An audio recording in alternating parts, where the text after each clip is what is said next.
Hi, my name is Mackrea, and I am with Guernsey Health Choices, and I'm here today to talk to you about self-care and why it is extremely important, particularly around this time of COVID-19 and all of the changes that we're going through. So self-care has always been important, not just during COVID, but it's really become apparent how important it is during this time, just as it does whenever we have any kind of um, disruptive event happen in our lives or in the lives of us as a country or as a state or um, however widespread the incidences are. So self-care is extremely important to help us regulate our mental health and emotional health. You know, we hear a lot about making sure we are physically healthy and making sure that we're exercising, we're hydrating, we're eating healthy. And just as those things are extremely important to our well-being, so is emotional health. Emotional health is stored in our bodies, and so those types of physical exercises and routines and making sure we're eating well and staying hydrated, those things are very important for our emotional health. But we also find that other things can be important for our emotional health as well. Um, Things like making sure we're connecting with others. That's really hard during this time of COVID-19. The way we're connecting with others looks different than it ever has. Except for maybe some people who are used to more social distancing or not liking to be close to other people or hug. I'm a hugger, and so this time has been extremely challenging for me because I crave that physical touch from my friends, from my from the youth that I work at in my church, like that sort of thing. Being able to pat someone on the back really brings a sense of wellness to me. And so I know for a lot of us, you know, that connection has to look different. We have to do things through Zoom. We have to do things through the internet, or we are staying 6 feet apart from everyone and just kind of, you know, air high-fiving or air hugging, right?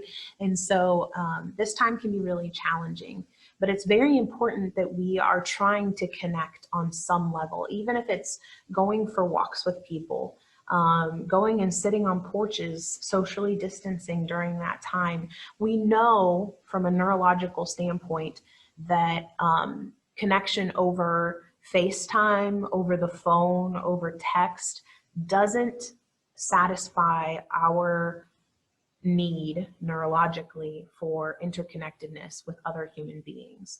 And so any FaceTime we can get, even if it has to be 6 feet apart, even if it has to be for limited time, however that needs to look, still needs to be happening. And that's such an important part of self-care.